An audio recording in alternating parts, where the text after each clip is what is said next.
toute ta vie en termes d'éducation et pour tout le monde, on nous prépare à aller dans un confort. Être entrepreneur, c'est aller vers l'inconfort et aimer être dans cette zone-là. À ce moment-là, tu te bats avec tes tripes pour gagner ta liberté sur les 30 prochaines années. À un moment donné, t'arrives pas dans un bâtiment, t'appuies, hop, je vais au dernier étage et je sois le patron, quoi. Le plus important, c'est de bosser et en vrai de dire jamais non, quoi. Les débuts d'une startup, n'importe laquelle, sont hyper demanding et très très durs. Très dur. Tu travailles tout le temps, tu déconnectes jamais et t'es jamais préparé à ça. Et là, il n'y a rien qui te prépare à ça.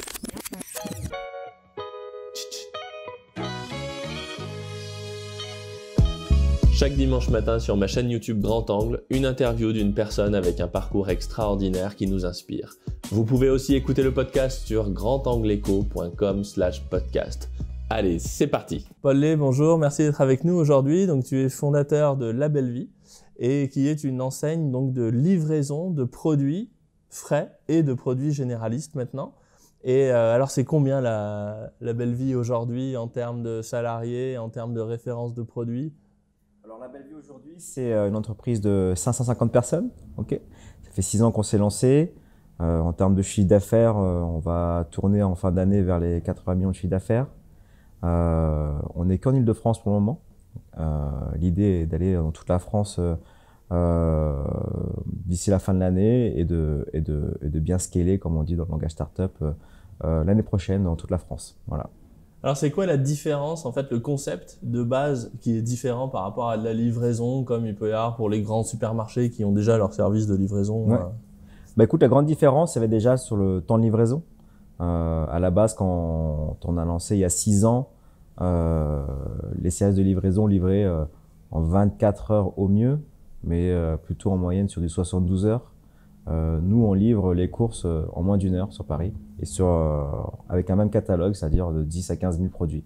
Et comment ça se fait que les autres, il leur faut 2 jours et toi, en 1 heure, c'est à la maison? Elle est où la magie entre les deux? La secret sauce, c'est que il y a deux grands thèmes. C'est-à-dire déjà la logistique. Ok. Logistiquement, mes confrères ou mes challengers, peu importe comment on les appelle, ils avaient pour habitude d'installer des entrepôts très loin de leurs clients. D'accord. Je te donne un exemple, si tes clients sont à Paris, pour moi, ça faisait aucun sens d'avoir des entrepôts dans les lointaines Yvelines. Ok. Parce que mes clients étaient à Paris. Donc déjà, j'ai installé des entrepôts qui étaient près de mes clients, donc au commencement à Paris.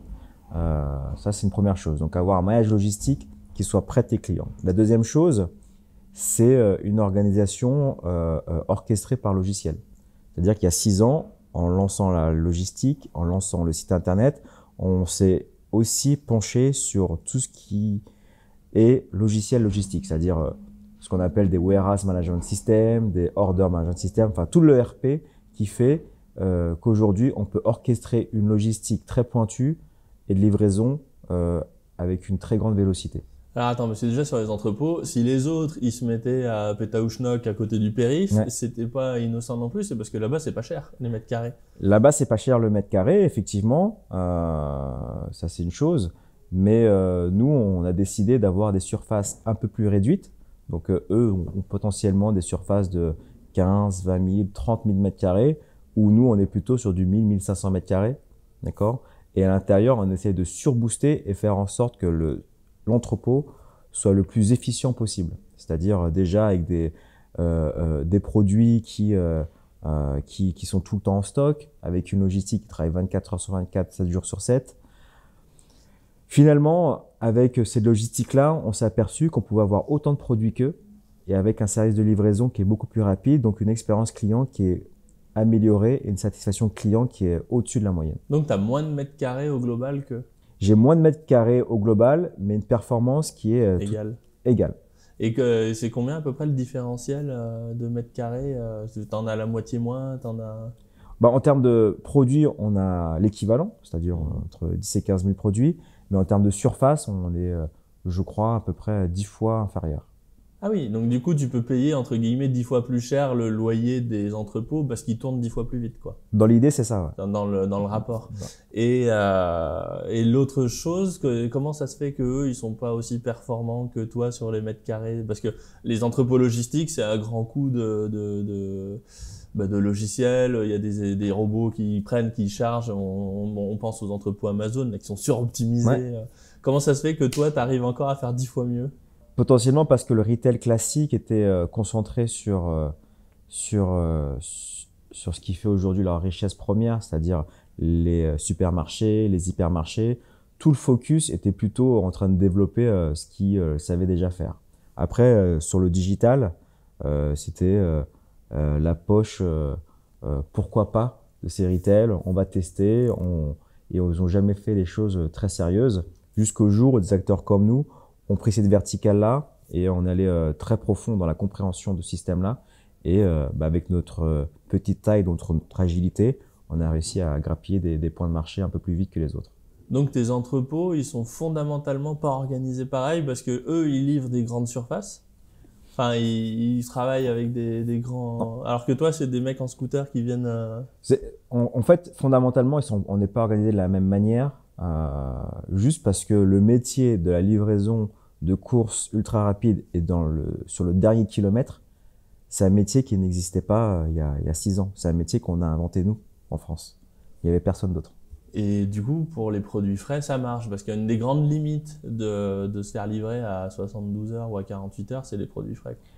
En fait, c'est une problématique que l'on gère plus facilement parce que le matin, on reçoit les produits et toute la journée, on les écoule et c'est comme ça tous les jours. Et effectivement, garder des produits frais longtemps dans les frigos, c'est un peu plus compliqué. C'est pour ça que sur ces sites-là, tu as beaucoup moins de poissons frais, de belles viandes, de produits de boulangerie, parce que leur logistique, en fait, c'est la logistique de stockage et de stockage avec très peu de rotation, où nous, c'est une logistique de stockage, mais avec des rotations extrêmement fortes. À titre comparatif, tu vois, un hypermarché, le taux de rotation de tout son stock, d'accord, c'est 3 fois par an, d'accord. Nous, notre rotation de stock, d'accord, c'est 52 fois par an. Ah, et chaque semaine, donc il y en a un, c'est au trimestre et toi, on c'est a à la un semaine. stock qui est très petit et très véloce.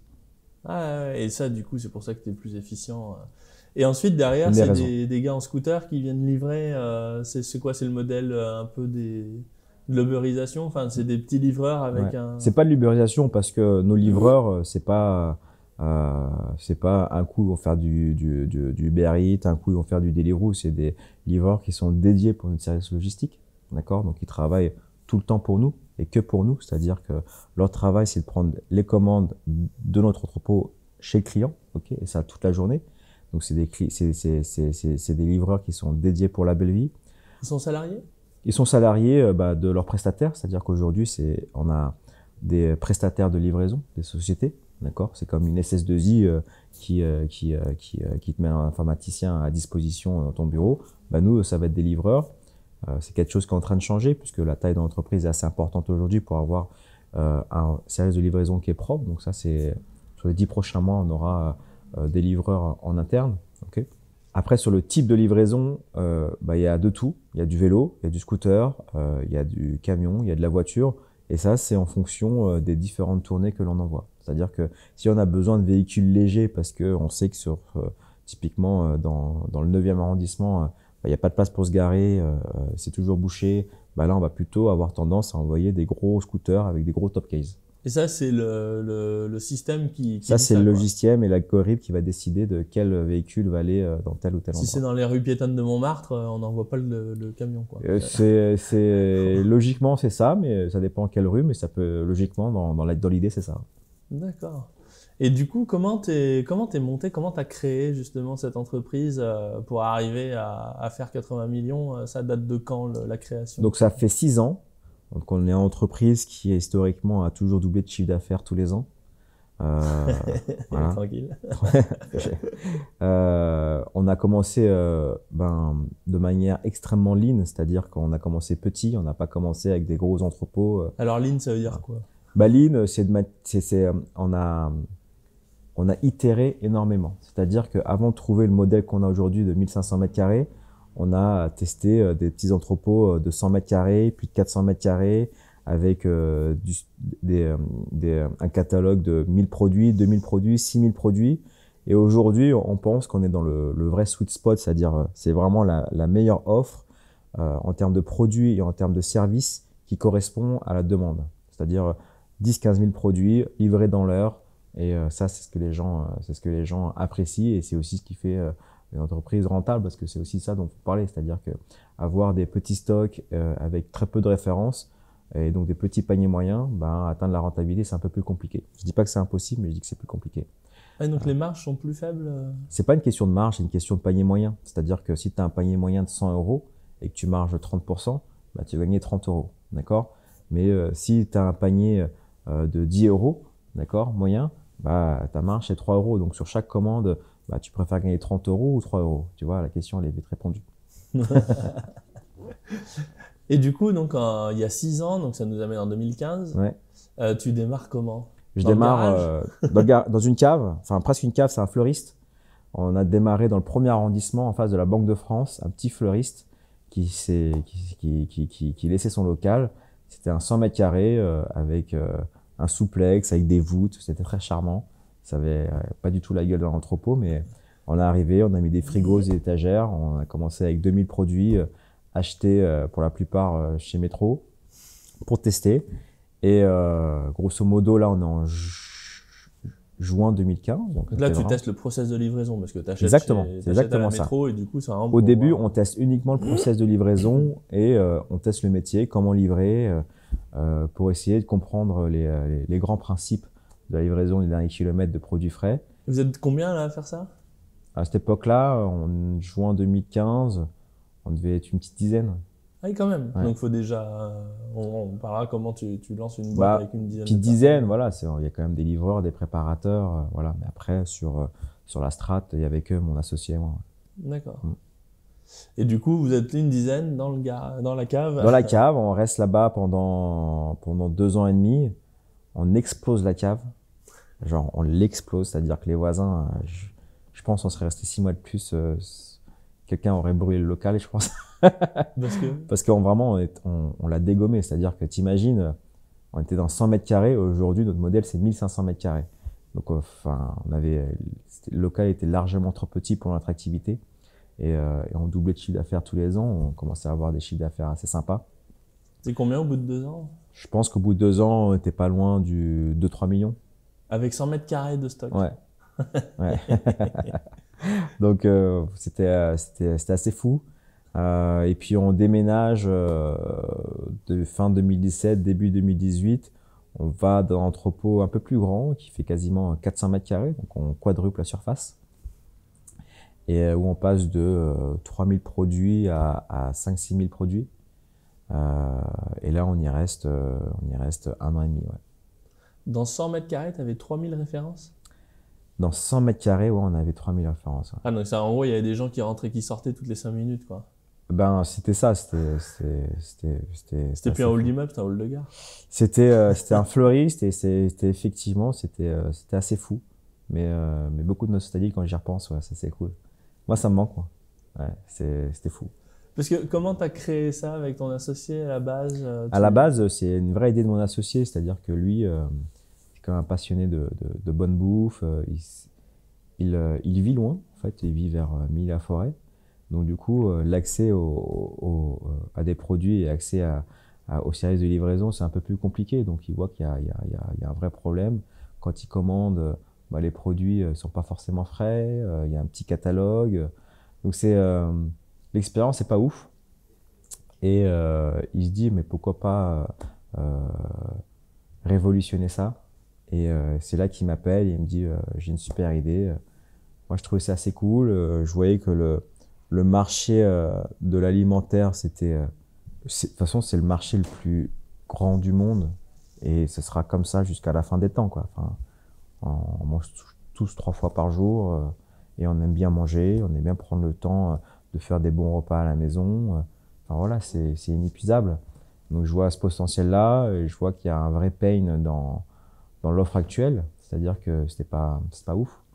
Et je me dis, bon, bah, c'est une belle opportunité et puis ça a l'air marrant. Et vous vous connaissez d'où à la base? C'est mon ancien boss. J'ai travaillé pour lui on va dire, il y a 12-13 ans. Lui, c'est un vrai génie, c'est-à-dire qu'il a lancé sa boîte à 18 ans, il l'a revendue à 28.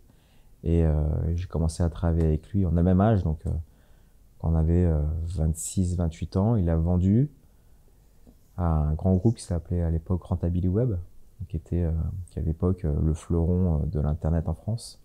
C'est de la pub, ça, non? C'est de la pub, ouais. C'est de la pub, puis après c'est devenu un processeur de paiement. Donc il y a une espèce de pivot comme ça qui a très bien marché d'ailleurs. Donc il vend à ce groupe-là et moi je travaille chez Rentability Web pendant 2 ans, ça se passe plutôt très bien. En tant que? En tant que marketing manager. Donc, je faisais du marketing et j'avais justement participé au lancement du pivot de l'entreprise qui est passé d'une boîte qui monétisait l'audience, donc qui faisait de la publicité en ligne, à un processeur de paiement donc qui monétisait les sites internet, voilà, les sites e-commerce, donc avec des agréments Banque de France et ce genre de choses. C'était vraiment quasiment une banque. Et je reste 2 ans et puis je lance ma première boîte d'applications mobiles qui a plutôt correctement marché. Et où mon associé était investisseur. Et au bout de 3 ans, on sent que j'ai atteint une espèce de plafond de verre avec ma structure. Qu'est-ce qu'elle faisait, cette appli? Alors, j'avais 3 applications mobiles, donc elles étaient toutes très simples. La première, elle permettait de trouver ton fast-food préféré dans le monde entier, qui s'appelait Hungry Now. La deuxième application permettait de trouver ta station essence quand tu es en galère et de comparer les prix de l'essence, ça s'appelait Gasol Now. Encore aujourd'hui, c'est l'application leader dans le comparatif des stations essence. Et la troisième application te permettait de trouver ton distributeur de billets n'importe où dans le monde. Voilà. Donc ça a plutôt bien marché, ça a duré 3 ans, mais le business model et la structure de l'entreprise m'a pas permis d'assouvir mes ambitions de mégalomane.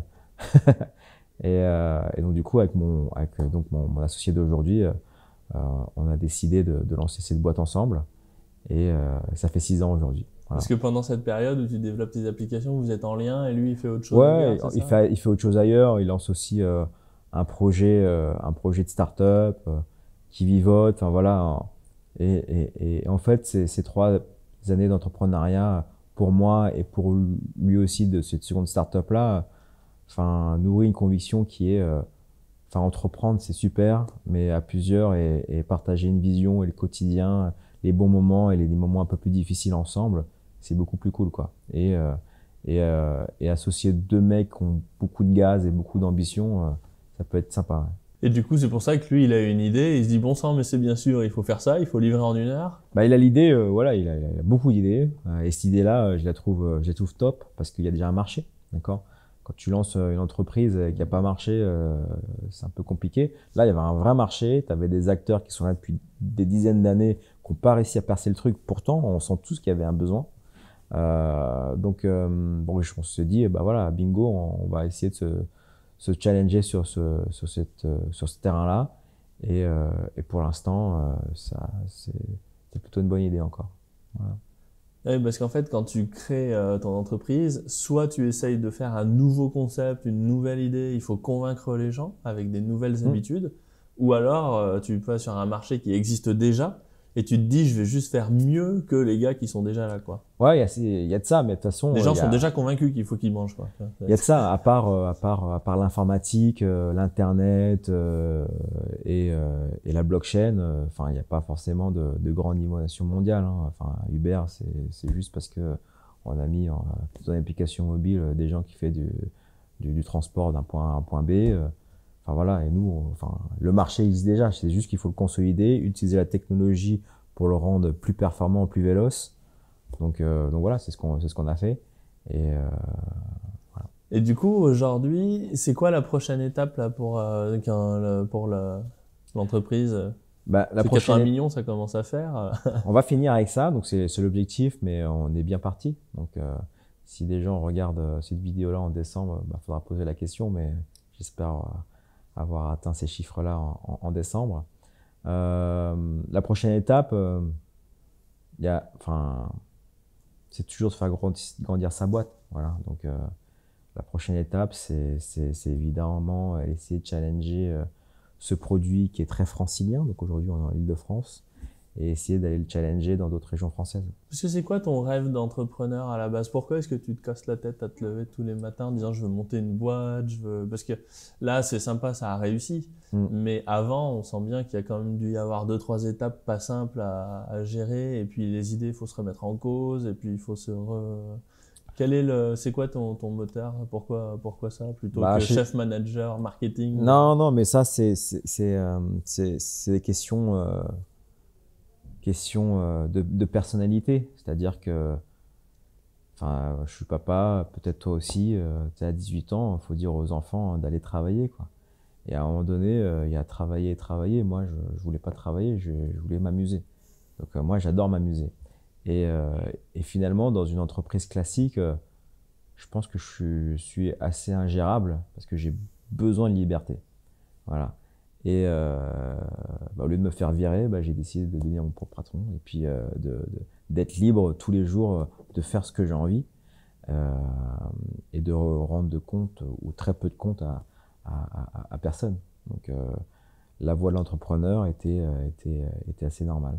T'avais pas le choix, quoi. Sinon, c'était j'ai pas le choix, c'était soit ça ou soit je devenais fou. Hein, donc, qu'est-ce qui te rendait fou en tant que salarié?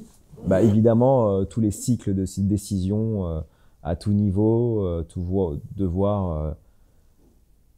quand tu as une opportunité qui te paraît, quand tu travailles dans le business, quand tu vois une opportunité qui te paraît assez grosse ou des messages à faire passer, tu vois, un projet qui te pense légitime et normal pour la boîte pour laquelle tu travailles parce que tu te dis c'est là où il faut aller et que finalement tu peux pas, c'est assez frustrant, quoi. Quand tu as des bonnes idées et tu peux pas les appliquer, c'est compliqué, quoi. Voilà. Donc moi j'aime avoir des idées et mon associé aussi, on aime avoir des idées et les appliquer. Souvent ça marche pas, voilà. Mais quand ça marche, c'est assez satisfaisant, quoi. Voilà. Donc entrepreneur, c'est aujourd'hui le seul métier que je connais qui puisse te procurer ce plaisir. Et dans la structure même, en fait, quand tu étais salarié, est-ce que la hiérarchie, la façon, les collègues, le relationnel, est-ce que ça te posait pas de problème ou... Non, ça me posait pas de problème. Je suis plutôt facile en société. Donc, je m'entendais très bien avec mes collègues. Évidemment, j'ai toujours travaillé au début de ma carrière dans les petites structures, donc je parlais très vite aux fondateurs, en tout cas aux décisionnaires.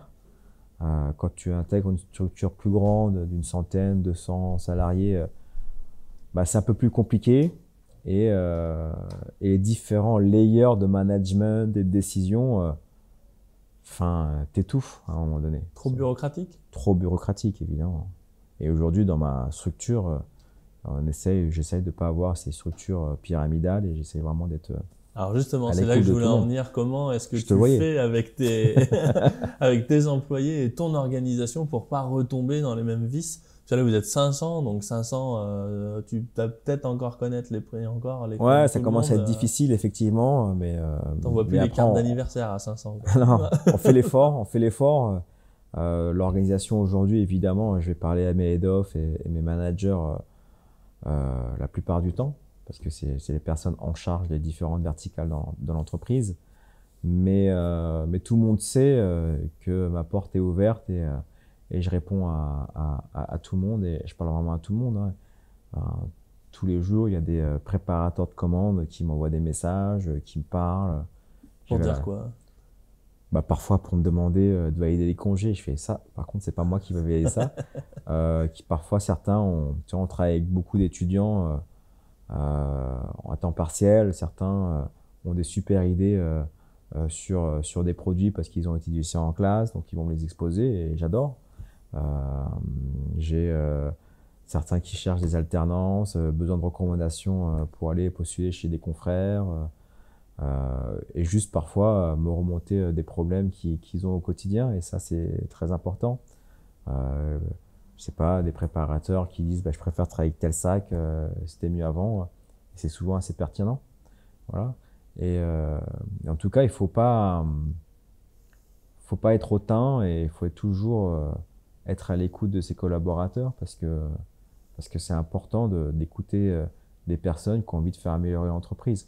Parfois, c'est des choses évidemment auxquelles tu as déjà pensé, mais qu'ils aient cette idée-là et qu'ils aient cette envie de faire progresser l'entreprise. Enfin, personne ne devrait leur dire le contraire et leur dire que c'est pas une bonne idée, quoi. Donc c'est important. Et justement, comment, peut-être que tu as réfléchi à ces choses-là, mais comment est-ce que la hiérarchie peut ne pas être un poids, mais un soutien en fait? Par exemple, le gars qui veut changer de sac pour ses... Ouais. Pourquoi il peut pas le faire directement dès l'instant que dans un cadre défini? C'est-à-dire, comment arriver à donner l'initiative à ceux qui Parce font que en disant, général, déjà, ils travaillent sur sur des tâches particulières. Et avant de le mettre sur d'autres tâches, s'assurer qu'il les fasse bien. Si on veut le mettre quelque part d'autre, s'assurer que c'est un poste où il y a un vrai besoin. S'assurer aussi qu'il y a un remplacement sur son poste. Donc c'est assez compliqué de le changer au jour le jour, d'un jour à l'autre, pardon. Donc ça, et s'il y a des bonnes idées et c'est quelqu'un qui répète des bonnes idées et qui s'imprègne bien dans la boîte et qui a envie de progresser, on va essayer de lui trouver la bonne place. C'est quelque chose qui est assez naturel. Mais on peut pas changer l'organisation d'un jour à l'autre parce que sinon tout s'écroule. il y a combien de degrés de hiérarchie entre toi et le livreur? Il y a combien de degrés de hiérarchie? Ouais. Il y a combien de chefs entre... 2. T'es Voilà. le N+2 de tout le monde? J'essaie d'être le N0 de tout le monde. Donc ça c'est donc être à l'écoute de tout le monde et c'est peut-être ce qui fait la différence entre un entrepreneur et un manager. Voilà, aujourd'hui, est-ce que je suis un bon manager? Je crois pas, hein. C'est pas mon truc, tu vois, mais un bon entrepreneur, j'espère. Voilà. Et être une bonne personne, je le souhaite vraiment. Et alors toi, d'où tu viens? Parce que tu as une histoire quand même un peu particulière et j'aime bien toujours remonter aux origines pour comprendre comment on peut devenir entrepreneur, comment ça arrive. Eh ben écoute, D'où tu viens, toi? je viens du ventre de ma mère déjà, comme beaucoup de monde. Ma mère qui est arrivée en France fin des années 70, début 80 avec mon père. Donc elle était où ta mère quand Ils étaient au Vietnam, D'accord. avec un petit passage en Inde pour fuir justement la guerre du Vietnam. Donc c'est des gens qui ont vécu la guerre, sont arrivés au début des 80 comme beaucoup de Vietnamiens. Leur rêve assez simple à l'époque, c'est d'offrir un toit simplement à leurs enfants, et peu importe où, d'accord? Et plutôt dans un endroit qui était safe. Et à l'époque, l'image de la France c'est un pays d'ouverture, c'est un pays qui est très social, donc qui fait attention à ses enfants. Okay.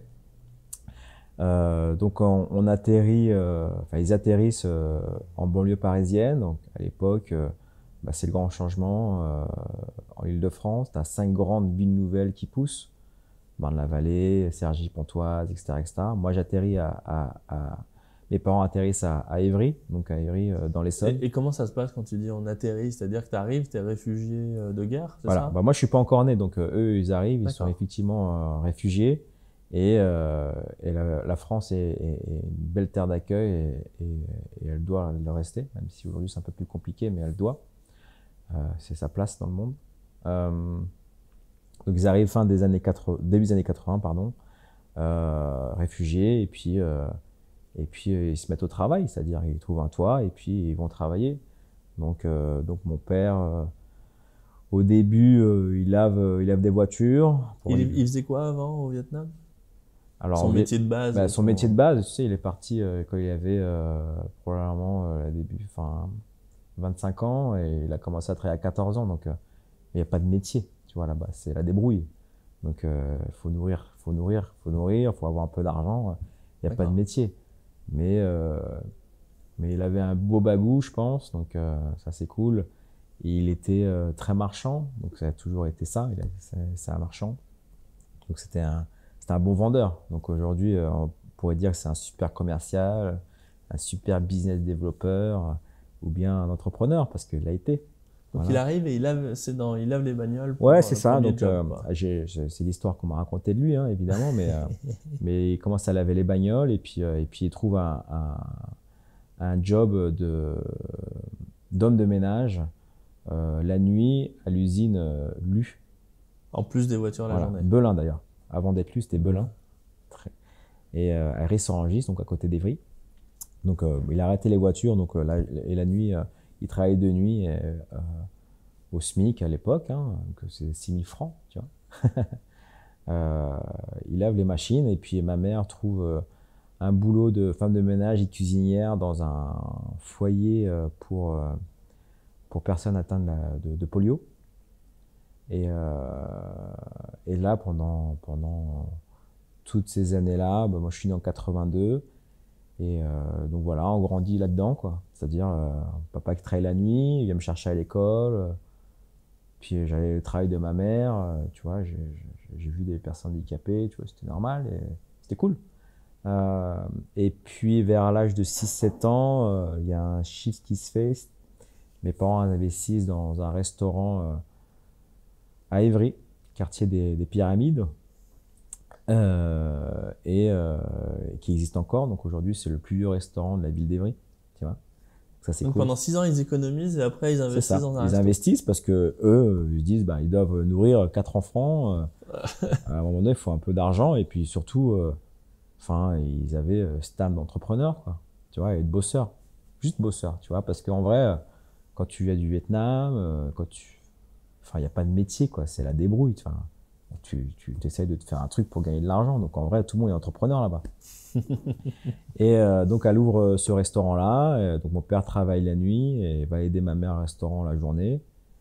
Et voilà, donc je pense qu'inconsciemment, ça nourrit les enfants, leur esprit, tu vois, où dans la vie, rien n'est donné, il faut prendre des risques, faut bosser. Voilà, c'est la base de tout. Et faut faire les choses bien. Donc quand tu as des clients qui rentrent, il faut qu'ils sortent contents. Voilà. Et voilà. Et puis quelques années plus tard, l'usine Belin, rachetée par Lu, ferme. Je devais avoir, 11 ans, 12 ans, 13 ans. Mais heureusement que mes parents avaient un restaurant, puis 2. Et parce que voilà, en vrai, pour beaucoup, quand cette usine-là de, 2000 personnes ferme, c'est une catastrophe. Tu vois, ils disent, je suis au Pôle emploi, machin, etc. Et mon père, à cette époque, il roulait en Mercedes, quoi. Tu vois, c'était l'homme de ménage qui arrive en Mercedes, c'est pas classique. Mais en vrai, c'est juste normal, tu vois, quand tu bosses jour et nuit, de te faire plaisir, tu vois. Et le plaisir, pour nos parents, c'est pas partir à Saint-Trope, quoi. C'est avoir des enfants en bonne santé, à l'école, qu'on ait des bonnes notes, et de temps en temps, un truc matériel, quoi. Ils vivaient dans un HLM, pour eux, que ce soit un HLM, une maison, c'est un toit. Tu vois, il n'y a pas cette volonté de sortir d'Évry, parce que Évry, c'est quand même pas le plus simple pour travailler. En termes d'ambiance, c'est quand même assez costaud. Écoute, ouais, on est des années 80, 90, effectivement, c'est les banlieues dures. Tu vois, Évry, on en parle en mal parce que tu as une grosse cité qui s'appelle les Pyramides, qui n'arrête pas de se fighter avec tout le monde. Nous, on est dedans. En vrai, on est content parce qu'on a nos potes et tout, donc on a la banane, tu vois, on se rend pas compte. Mais avec du recul, évidemment, moi, j'ai des enfants, j'habite toujours pas loin de là-bas, mais avec du recul, je sais que j'ai vu des choses qui sont pas normales pour des gamins, quoi. C'est-à-dire j'ai du trafic, des viols, des coups de feu, des couteaux, des armes à feu, tout ça, tu vois, quoi. Mais tu le vois, tu le touches parfois, tu vois. C'est pas normal d'avoir un gamin à 15 ans à toucher un revolver, quoi. Voilà. C'est pour ça que tes parents, ils n'ont pas eu l'envie de dire, bon allez, on se casse, on va en savoir. Ils ont une super idée, et encore mieux que de se casser, c'est déjà de pas fuir, et surtout, ils le savaient pas. J'ai pas dit à papa, j'ai un flingue. Hein. Mais c'est surtout, ils ont la meilleure idée qui est possible, c'est-à-dire bien éduquer ses enfants, quoi. C'est quand même une question d'éducation et de te montrer comment on doit être dans une vie. Et ça, que tu habites à Versailles, Cergy-Pontoise et à Évry, voilà. Ils n'ont jamais eu de problème de casse avec le restaurant, ou de problème. Parce que comment ils tissent le relationnel avec les gens qui foutent le bordel, quoi. Parce que... non, parce que déjà, c'était mes amis, donc il n'y avait pas de raison qu'ils foutent le bordel. Enfin, j'étais au collège avec eux, au lycée. J'étais pas un enfant à problème. Bon voilà, ils savent que c'est resté des parents et il n'y a aucun con qui va dire je vais braquer les parents de Paul, quoi. Ça n'existait pas encore aujourd'hui d'ailleurs. Ils sont toujours là-bas? Ils sont toujours là-bas. Ils bossent toujours là-bas, d'accord. Ouais. Donc, d'accord, d'accord. Ouais, et du coup, toi, tu grandis là-dedans et au final, tu te fais ta place. Et tu pas. Je me fais ma t'en place, souffres pas, quoi. j'en souffre pas, je suis un enfant normal, je vais au collège, je fais du sport, enfin voilà. Il y a un extérieur qui est pas normal, d'accord, mais qui fait partie, qui est juste la mauvaise conséquence de ces villes-là, qui étaient au début extrêmement utopistes. Hein. Tu regardes la picture de ces villes-là, c'est magnifique. Hein. C'est le mix social, c'est tout avoir en bas de chez toi, des centres commerciaux, etc. Enfin, c'est magnifique. Hein. C'est les États-Unis. Hein. D'ailleurs, quand ils les ont construits, c'était vraiment le top de la modernité Ah dans bah les oui, années c'était le 60. top. Encore aujourd'hui, c'est des appartements, c'est duplex, triplex. À Paris, tu prends un truc comme ça vaut 1 million d'euros, quoi.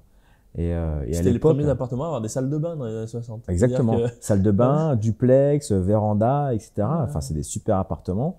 Mais voilà, ça a été à un moment donné la zone, ça l'est moins, parce que l'État a quand même fait des efforts. Mais moi, je me rappelle, les années 80, enfin, c'est le mix social, quoi. Tu traînes avec l'enfant du docteur, le juif, le machin, enfin, c'était trop bien.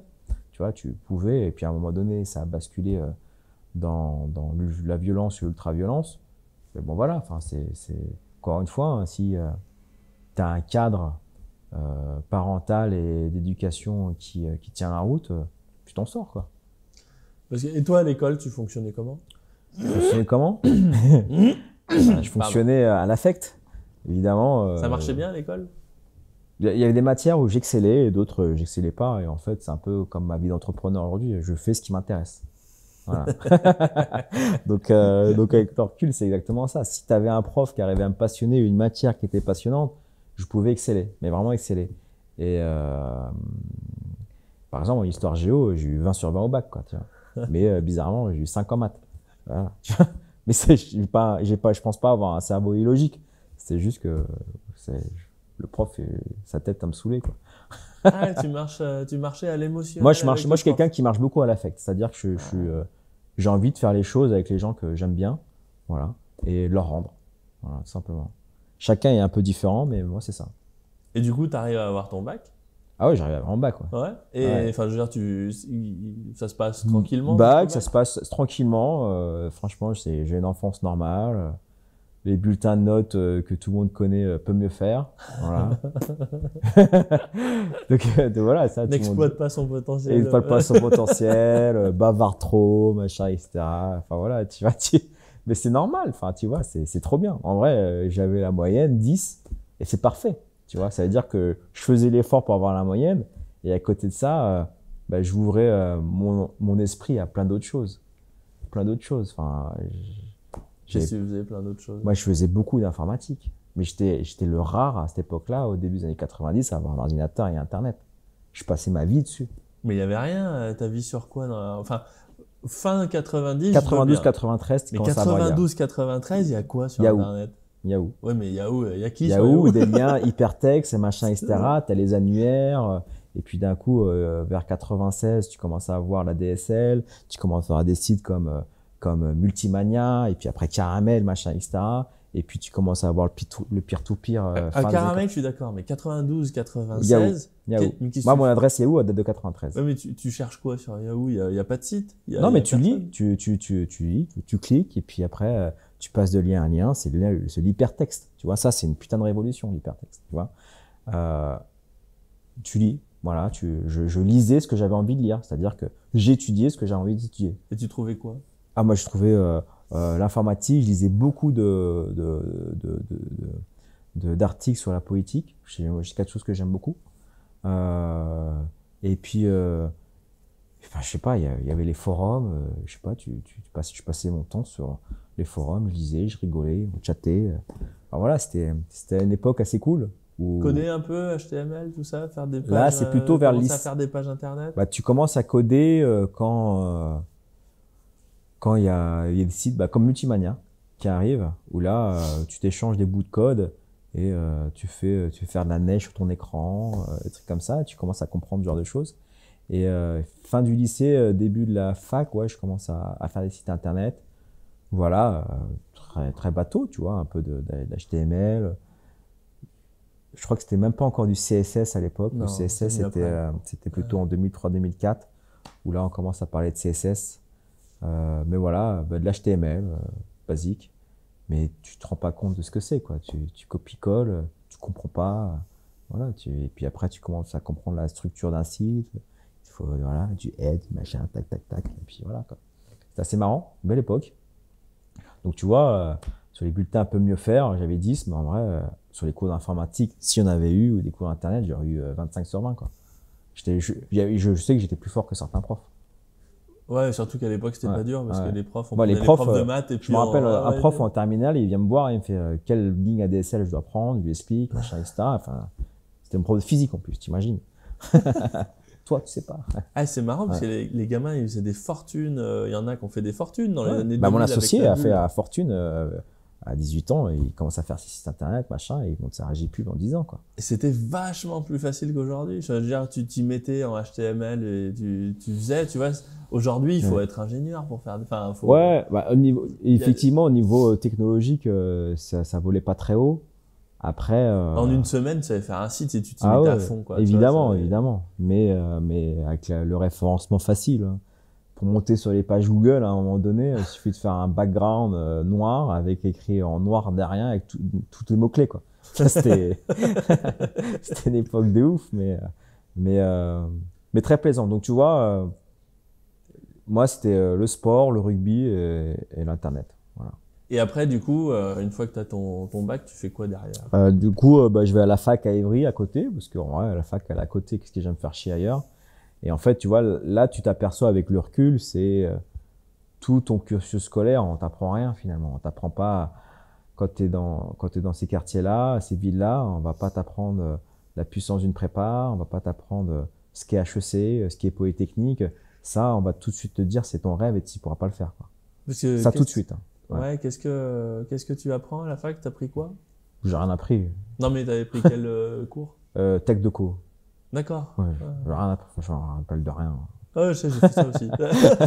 Ah, tu Grenoble. voilà. Mais tu t'es juste là pour faire tes cours, mais jamais ton cursus scolaire, on te dit que toi, tu peux faire l'excellence, aller chercher l'excellence. Voilà. Enfin, c'était. Parce que là, tu voulais faire Polytechnique, tu voulais faire prépa, tu Moi, je voulais sais faire- pas ce que je voulais faire, mais c'est impossible de savoir ce que tu veux faire à cet âge-là, dans cet environnement-là. Voilà. Tu savais ce que tu voulais faire. Surtout, je voulais qu'on me fasse pas chier, quoi. Comme tout le monde, en vrai. Mais tu vois, le rôle de modèle, de carrière et ce genre de choses, ça n'existe pas. Ou quand tu vas dans d'autres territoires français et de la région parisienne, tu as un modèle, tu vois, tu as des modèles de réussite, des modèles de métier, des gens qui vont t'ouvrir les horizons sur des métiers, etc. Enfin, nous, à un moment donné, après le bac, tu veux faire quoi comme métier? Bah, le meilleur truc, c'était prendre le RERD, aller au salon aux portes de Versailles et faire le salon des étudiants, quoi. Alors, prendre tous les goodies et parler aux meufs, en fait. C'est ça, quoi. Donc, tu fais tech de co et pendant ces 2 années-là, à part l'école, à part les cours, tu fais quoi? Internet, Internet. la Photoshop et tout. Je fais du sport, rugby, je suis avec ma nana, je suis un mec normal de 20 piges, quoi. Donc, Ah, on a eu la même vie. ouais. Tu racontes ta vie, non, d'ailleurs? C'est ta vie, non? Bah, Photoshop, ouais, on faisait ça avec le journal du lycée, on photoshopait des trucs pour... Donc, c'est ça, écoute. C'est ça, un mec normal, et puis, voilà, enfin, j'ai une vie complètement normale jusqu'à aujourd'hui, c'est normal ce que je fais. Mais Voilà. je veux dire, après tech de co, tu fais quoi? Alors, là, la grande chance que j'ai eue, et ça, c'est vraiment un des gros coups de bol, à l'époque, en 2003-2004, la fac d'Evry est la première fac de France à lancer une licence en marketing et commerce sur Internet. Magnifique. Du coup, Bah, du coup, Internet. ça y va tout droit. Ça y va tout droit. Et là, j'ai vraiment aimé cette année-là parce que bah, tu vois, tu arrives en cours, tu fais de l'Internet, quoi. Tu apprends le référencement, le business, le machin, l'e-commerce. C'est bien. C'est bien. Voilà. Donc là, je m'éclate vraiment. Et après cette année-là, j'ai envie de continuer. Et Tu puis, montes des projets déjà ou tu... on monte pas de projet sérieux, évidemment. Tu fais tes TD, ce genre de choses, mais c'est pas profond. Et j'avais pas cette longueur de vision, tu vois. C'est genre, on te dit, tu fais, quoi. Ouais, Ouais, t'étais pas dans l'esprit start-upper J'étais encore, pas du tout un esprit entrepreneur et je comprenais le potentiel, évidemment, je comprenais le potentiel de l'Internet, mais je le comprenais pas pour moi, quoi. J'étais pas mûr. simplement, j'étais pas dans une zone de maturité intellectuelle et professionnelle pour faire ça. J'étais étudiant et puis je faisais mes devoirs et puis j'allais faire la fête avec mes potes et puis c'est tout, quoi. Enfin, voilà, c'est une question de maturité. Certains sont extrêmement matures et très tôt. Moi, je l'ai été à 30 ans, quoi. Du coup, après ça, Et après ça, donc je continuais étudier l'internet et puis je fais une année d'école de commerce de césure, voilà, un truc un peu pérave comme beaucoup font pour meubler ses journées, quoi. Et puis après là, je fais quand même le saut aux États-Unis et là je vais à UCLA où je fais des cours. Voilà, je prends des cours de marketing là-bas et c'est là-bas où tout mon prisme entrepreneurial a commencé à voir le jour. C'est-à-dire que là, tu vois des mecs qui se font vraiment beaucoup d'argent. Tu arrives à la fin de tes études, donc tu as cette barrière naturelle. Tu sens que tu commences à être dans l'impasse, quoi. Tu vois, hop, faut que je fasse quelque chose de ma vie. Et tu vois des gens cool, quoi. Tu vois des gens cool, c'est Los Angeles. Et voilà. Là, je commence à avoir très envie de monter ma boîte un jour. Voilà. Parce que tu vois, les jobs qui est à côté, ils sont super cool, hein, mais... Et tu les vois où, ça? Qu'est-ce qui fait la différence entre TechDeco et Los Angeles? Parce que TechDeco, à la base, normalement, c'est censé te donner envie de faire monter ton business. Non, mais sur la brochure. Sur la brochure, mais voilà. Mais qu'est-ce qui fait la différence avec Los Angeles ou comment ils arrivent à... Comment tu chopes une motivation là-bas? C'est la différence entre une école moyenne et une grande école. Voilà.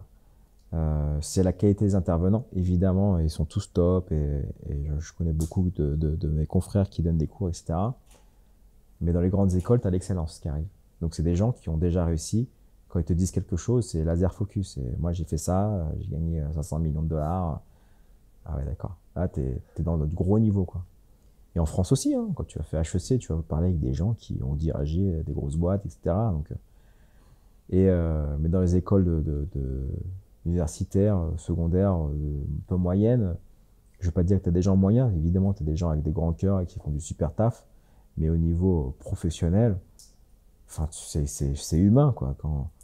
Je sais pas, tu te mets un joueur de foot amateur, on te ramène Cristiano Ronaldo, tu veux devenir Cristiano Ronaldo, quoi. S'il te parle pendant 6 heures, tu veux devenir comme lui. D'accord? Et si on te met un joueur de national qui est la 3e division, où tu gagnes de l'argent, et c'est très bien, d'accord? Bah, ça fait un peu moins rêver, quoi. Tu vois, les tripes, elles sortent un peu moins, quoi. Voilà. Donc, Los Angeles, c'est ça. Tu vois des gens qui travaillent chez Google, des machins, etc., qui font des belles vies, qui ont des belles maisons, voilà, t'as envie de ça, quoi. Voilà, puis on a grandi avec la série Beverly Hills, t'as envie de ça, quoi. Et du coup, c'est ça, en fait, c'est l'envie que tu vois des gens qui ont réussi et qui te disent, ouais. Je vois des gens si je peux les toucher, c'est que je peux peut-être le faire aussi. C'est ça. En fait, tu vois des gens qui ont réussi, mais qui ont gardé une certaine simplicité et surtout qui puent la liberté, quoi. Tu vois que ces gens-là, ils font ce qu'ils veulent, quoi. Voilà. Bah, ça, c'est bien. Voilà. Et comment tu te dis, bah tiens, là, j'ai envie de devenir un patron libre, etc. Et je dis, bah, par contre, j'ai pas de réseau, j'ai pas de, je suis personne déjà, encore dans le milieu, j'ai pas de, tu vois, bah là, c'est évident. J'ai peut-être pas forcément de grandes idées. C'est exactement ça. C'est tout ce que tu viens de dire. Mais tu sais une chose, c'est qu'il faut bosser dans la vie. Déjà, t'as pas le choix. Donc là, j'étais parti, je dis, là, je vais bosser, quoi. C'est-à-dire, moi, les 35 heures, je connais pas, quoi. Je connais toujours pas. Mais faut bosser et puis faire les choses sérieusement, essayer de ne pas être un gros con au taf. Et puis voilà, tu bosses, tu as des résultats.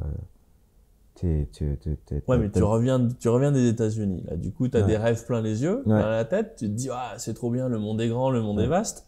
Et tu te retrouves à Orly, quand tu rentres, tu fais quoi? Ah bah là,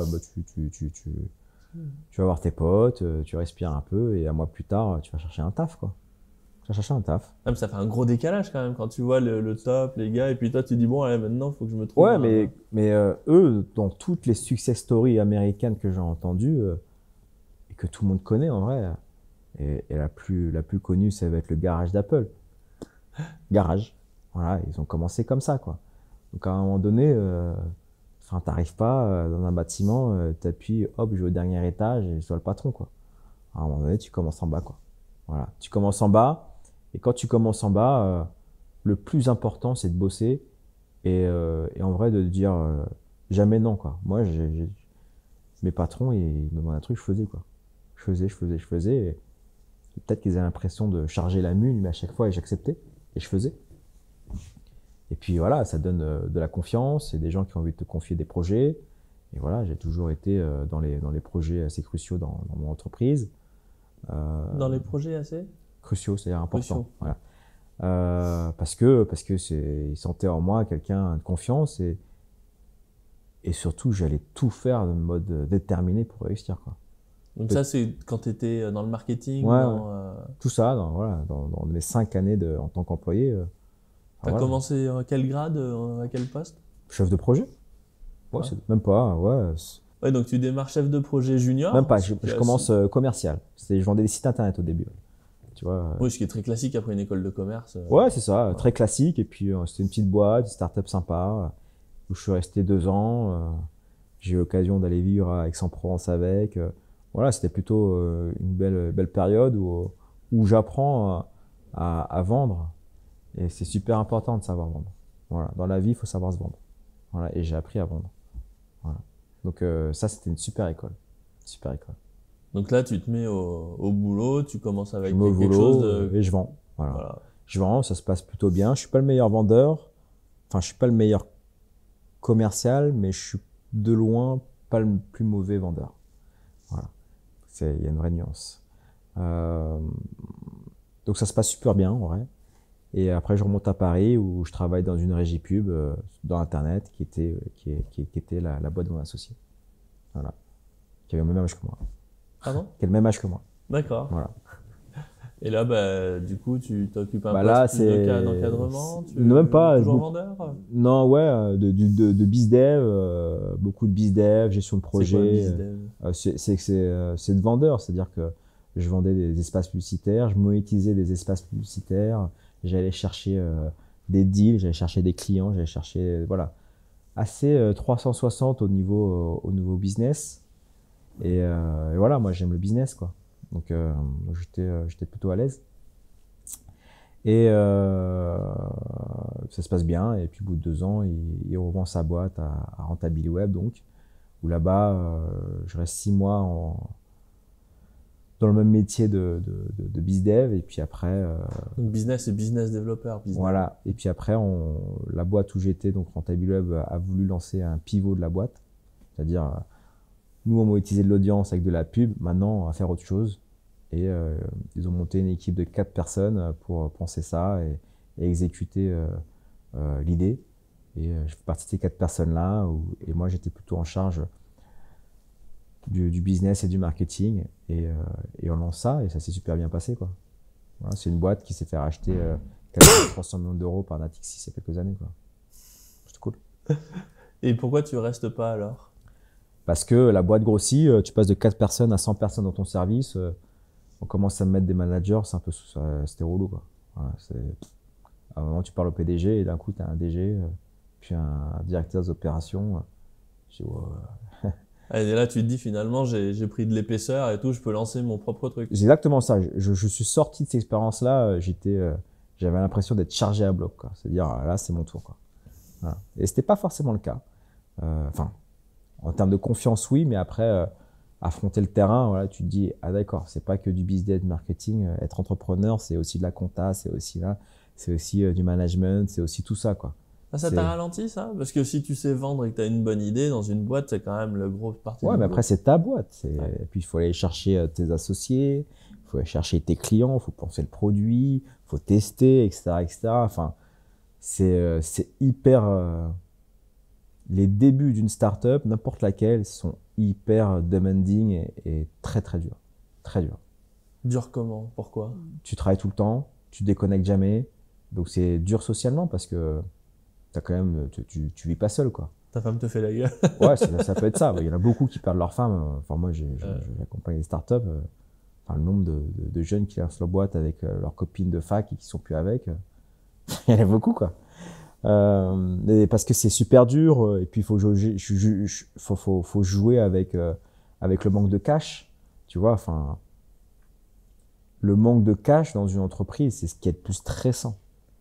Donc tu rajoutes ce gros stress de la fin du mois, tous les mois pendant 2 ans, plus tout ce qu'il y a à faire dans la boîte, parce qu'en vrai, t'as pas de thunes pour payer un comptable, que machin, etc. Enfin, tu vois, il y en a vite qui partent en burn-out ou qui abandonnent, quoi. Donc, ces 2 premières années d'entrepreneuriat, c'est très, très dur. Très dur. Et t'es jamais préparé à ça. Et là, il n'y a rien qui te prépare à ça.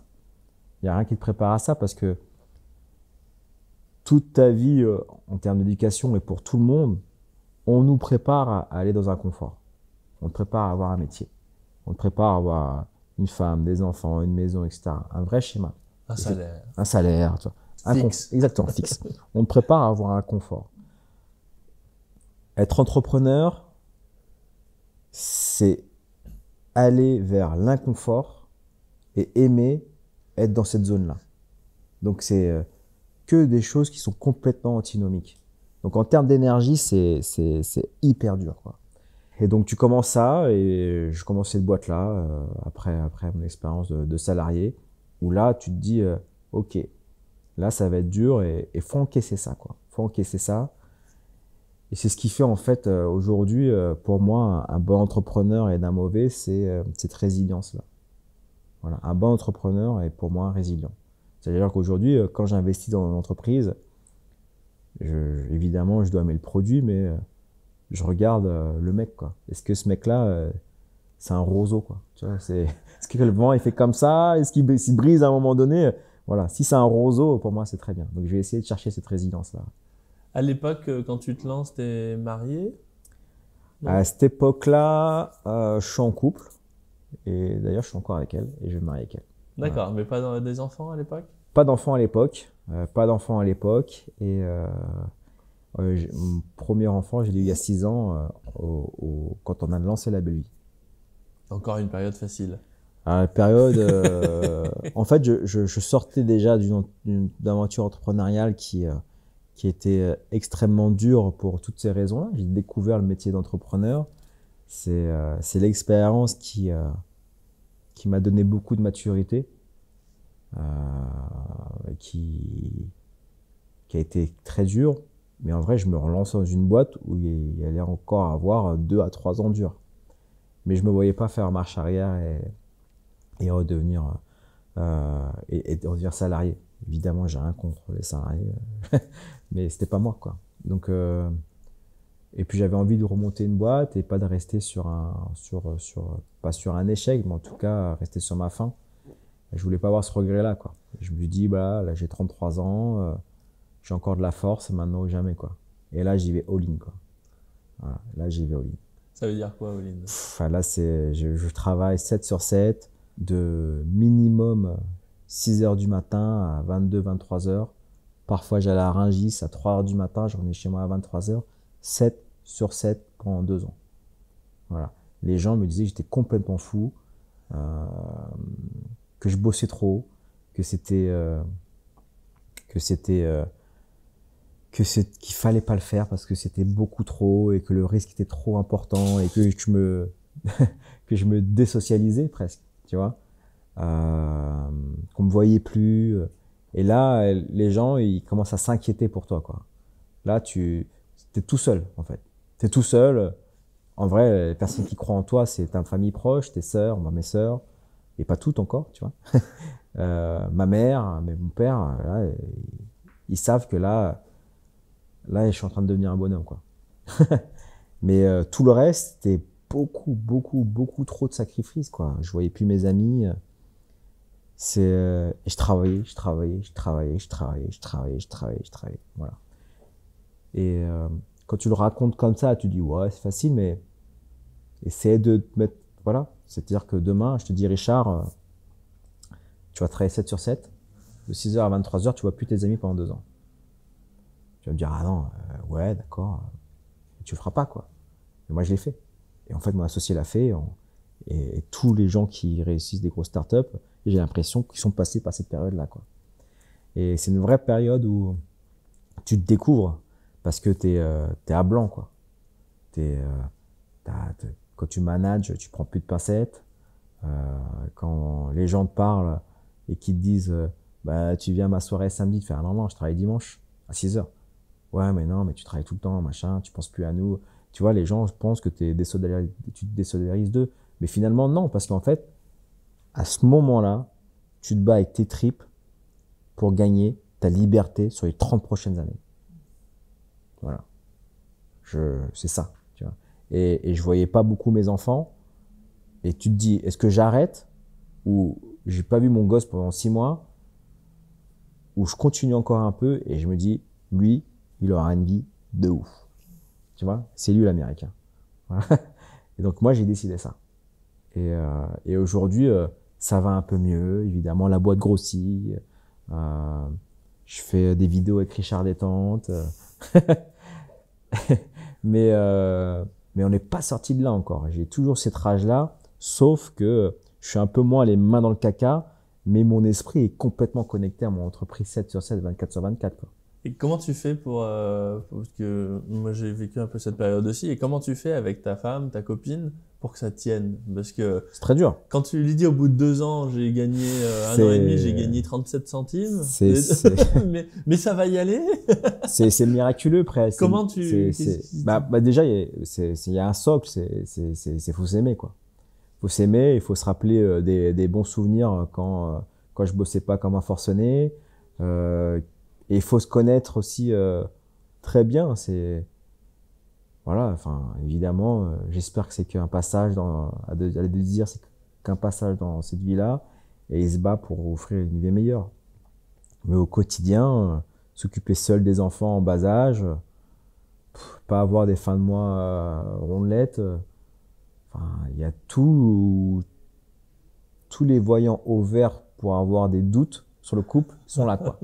Là, ça clignote. Si tu veux te faire virer, il n'y a pas mieux. Faire virer, la perdre. À ce moment-là, il suffit d'un beau prince charmant et il prend ma famille et tout, hein.